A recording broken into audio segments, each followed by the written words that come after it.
On March 19, 2026, Russia sent 500 soldiers and 100 vehicles toward Lyman, 3 motor rifle regiments attacking together for the first time in over a year. Here's the detail that should stop you. Of those 100 vehicles, only 2 were tanks. However, tank count wasn't the story. The story is what happened once that column crossed ground Ukrainian drones had already mined. By nightfall, the soldiers who fought it had one word for it: massacre. This is how Russia's biggest tank assault of 2026 fell apart in an afternoon, and why its biggest push of the year could only field 2 tanks. To understand March 19th, you need to understand 2025 first, and 2025 was the year Russia mostly stopped using tanks at all. By early last year, Russian commanders had drawn a hard conclusion. Armored columns were dying to Ukrainian drones faster than factories in Omsk and Nizhny Tagil could replace them. So Moscow changed the plan. Instead of tanks, they sent infantry, small groups, on foot, on motorcycles, sometimes on horseback, threading through tree lines and drainage ditches where a thermal drone had a harder time finding a single soldier than a 14-ton hull. It worked, in the narrow sense that it moved the front line. Russian forces captured roughly 30% more territory in 2025 than they had in 2024. But that gain came at a cost that would be hard to justify in any other context. Ukrainian and Western estimates put Russian casualties, killed and wounded combined, at over 400,000 for the year. Therefore, Russia hit a manpower wall instead. Recruiters were still signing up around 30,000 men a month, but between the dead, the wounded who never came back, and the men aging out, the army started burying and discharging more people than it could replace. So Moscow made a second calculation. If soldiers were the scarce resource now, vehicles weren't. A year of infantry-only tactics had let Russian factories rebuild their armored stockpiles. By some counts, Russia now has more armored vehicles in its inventory than it did before the full-scale invasion started in February 2022. But that stockpile has a catch, and it's a big one. Most of it isn't new production, it's Cold War steel. Russia has already lost its entire active fleet of T-80 tanks, roughly 1,200 of them, in under 4 years of fighting.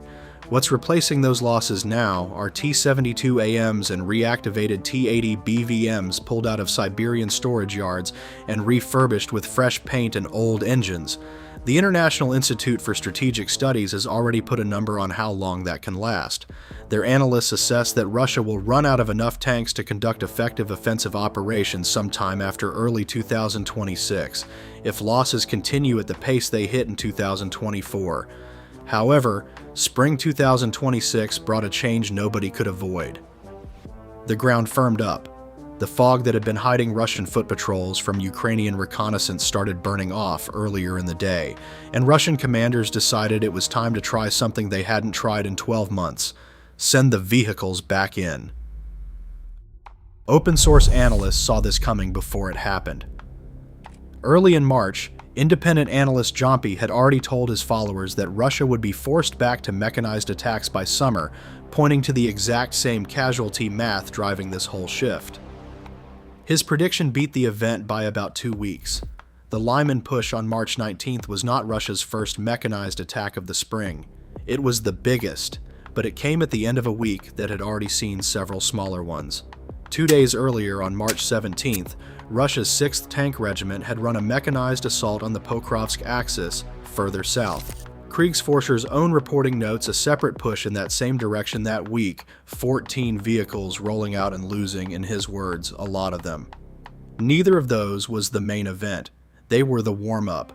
The main event, according to UK Defense Intelligence, was a near-battalion-size operation, 500 personnel, up to 100 vehicles, tracked and wheeled, plus motorcycles.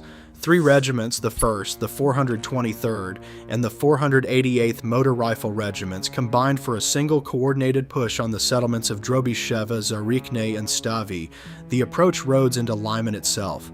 Lyman is worth a full offensive for Russia because of what sits behind it. The city anchors the approach to Kramatorsk and Sloviansk, the last major Ukrainian-held urban centers in Donetsk Oblast. Ukrainian forces liberated Lyman back in October 2022, and it has been a fixed obstacle in Russia's path north and west ever since. Breakthrough here, and the road to both cities opens up. That's the prize the 1st, the 423rd, and the 488th regiments were sent to take. Kriegsforscher's ground-level count of the actual armored composition breaks it down further. 2 tanks, 5 BTR-70 and BTR-82 wheeled personnel carriers, 5 BMP-3 infantry fighting vehicles, 2 BMP-2s, and more than 40 all-terrain vehicles carrying dismounted infantry closer to the fight without the long exposed foot march. That ATV number matters more than it looks. Russia had spent a year proving that small dispersed groups survive drones better than columns of steel. This assault tried to have it both ways. Enough armor to punch through a defensive line, enough dispersed light vehicles to avoid presenting one big easy target. The problem was that Ukraine had been watching this coming. Kriegsforscher put it plainly afterward. Ukrainian units knew the attack was coming and had prepared for it. That preparation wasn't guesswork. Ukraine's 3rd Army Corps holds this stretch of the Lyman axis, and its engineers, working alongside drone crews, had already seeded the most obvious approach roads with remotely detonated mines in the weeks before March 19th. Remote mining works differently than a standard minefield. Engineers don't bury a fixed line and wait. Drone crews fly the charges out and place them along the routes a column is most likely to use, based on terrain and past Russian behavior, then trigger them by signal once a target is actually sitting on top of one. It's a minefield that gets redrawn every week, built specifically around how the enemy has been attacking, not how a map says he should. This wasn't the first sign of trouble for Russian units in this exact sector either. 2 weeks earlier, on March 5th, Russian forces had already tried 3 separate attacks through Drobyshev, Zarekny, and Stavy. One of those attempts sent an armored column that Ukraine's 3rd Army Corps caught with the Kraken unit's drones, then finished off with FP-5 strikes from the Silver Battalion, backed by artillery from the 3rd Assault Brigade, the 63rd Mechanized Brigade, and the 60th Mechanized Brigade. A tank and 3 armored personnel carriers were destroyed. The infantry riding with them didn't make it to their objective. Therefore, by the time the big push came on March 19th, the Ukrainian units defending Lyman weren't reacting. They were finishing a plan they had already rehearsed twice that month. The assault moved out before dawn on March 19th, a Thursday. Vehicles split into small clusters, several routes, to avoid presenting a single target for Ukrainian artillery. It was the same logic Russian units had used further south near Pokrovsk 5 months earlier, when a similar column of 29 vehicles tried the identical dispersal trick and lost more than half its number anyway. Some of the Russian vehicles carried their own escort, first-person view drones launched from inside the column itself, tasked with hunting down the Ukrainian heavy bomber drones that had been dropping munitions on Russian armor for months. It was a genuine adaptation, drone versus drone combat happening above a tank column that hadn't existed in this form for a year. It didn't matter. The mines went first. Vehicles that had made it past the initial screen of reconnaissance drones started hitting remotely detonated charges planted along the exact lanes Ukrainian engineers had judged most likely for a mechanized approach. Whole clusters of vehicles were immobilized within minutes of crossing into that corridor. Then came the drones that had survived the escort screen. Ukrainian FPV teams worked down the length of the stalled column vehicle by vehicle, while artillery fire sealed off any route back out. Ukrainian crews filmed most of the engagement from above as it happened. That's standard procedure for drone units on this front now, not showmanship. Each strike gets recorded specifically so commanders can confirm a kill and avoid counting the same wreck twice from 2 different angles. By the time it was over, the tally was almost total. Ukrainian forces destroyed both tanks, all 5 BTR-70 and BTR-82 carriers, all 5 BMP-3S, both BMP-2S, and more than 40 ATVS. Kriegsforscher's summary needed exactly one word: massacre. However, the Russians tried again. UK Defense Intelligence recorded a follow-up mechanized assault on the same Lyman axis 3 days later on March 22nd. It also failed, for a defensive corps that had already turned back 3 separate attacks on the exact same 3 villages 2 weeks earlier. This was not an unlucky day. It was the fourth time in a month that the same tactic hit the same wall in the same place. Every number in this story sits inside a much larger one. Since February 2022, open source analysts at the Oryx Collective have visually confirmed the destruction of more than 24,000 pieces of Russian heavy equipment. Separate tallies put total confirmed Russian tank losses somewhere north of 4,000 since the war began, with newer estimates climbing higher as 2026 continues. These are documented losses, meaning there is photo or video evidence behind each one, not an extrapolated guess.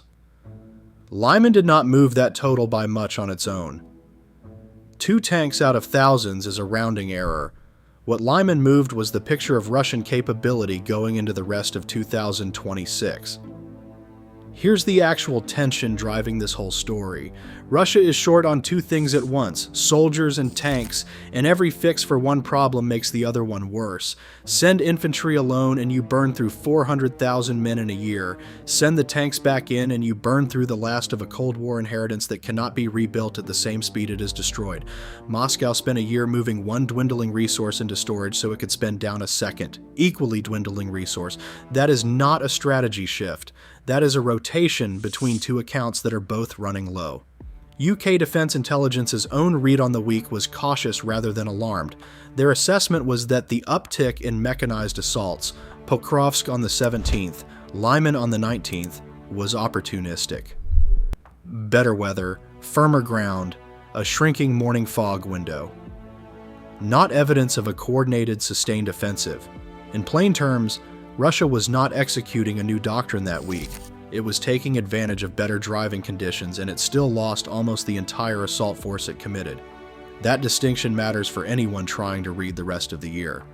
If this had been the opening move of a real offensive, the collapse at Lyman would be a serious setback for Russian planners.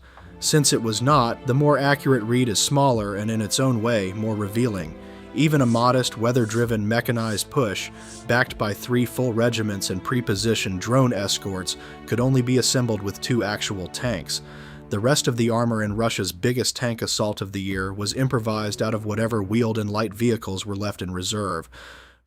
For Ukraine's 3rd Army Corps, the outcome confirmed something they'd bet the whole operation on. Foreknowledge plus pre-emplaced mines plus layered drone coverage beats raw vehicle count, at least on a defended, well-mapped axis the defenders have held for over 3 years. The units defending Lyman in 2026 know every field, tree line, and drainage ditch a Russian column would need to use, terrain knowledge that a rotating Russian regiment simply doesn't have. The pattern didn't stop at Lyman. 2 months later in May, Russia moved its 90th Tank Division 75 kilometers northeast to reinforce the push around Pokrovsk and Mirnohorod. The division that gave tank warfare its name arrived without its tanks. Its soldiers fought on foot, the same as every other Russian formation that spent 2025 learning what a drone-saturated kill zone does to vehicles. A tank division with no tanks isn't a clerical error. By May 2026, it was simply how the Russian army had learned to survive. None of this changes the fact that real soldiers on both sides didn't go home after March 19th. Behind every destroyed vehicle in this story is a crew, and behind every mine and drone strike is a Ukrainian soldier doing a job that doesn't get easier just because the tactics worked. The war's numbers can tell you who's winning a single afternoon. They don't tell you the cost of getting there. So here's where that leaves the war heading into the rest of 2026. You now know why Russia spent a year without its tanks, why it brought them back in March, and why bringing them back went about as badly as it possibly could at Lyman. You've seen the actual mechanics of how a 100-vehicle assault gets reduced to wreckage in under 2 hours, and what that says about how much real armor Russia has left to spend. The bigger question this raises is simple. If Russia's biggest 2026 tank assault could only field 2 tanks, what happens to this war once even that number hits 0?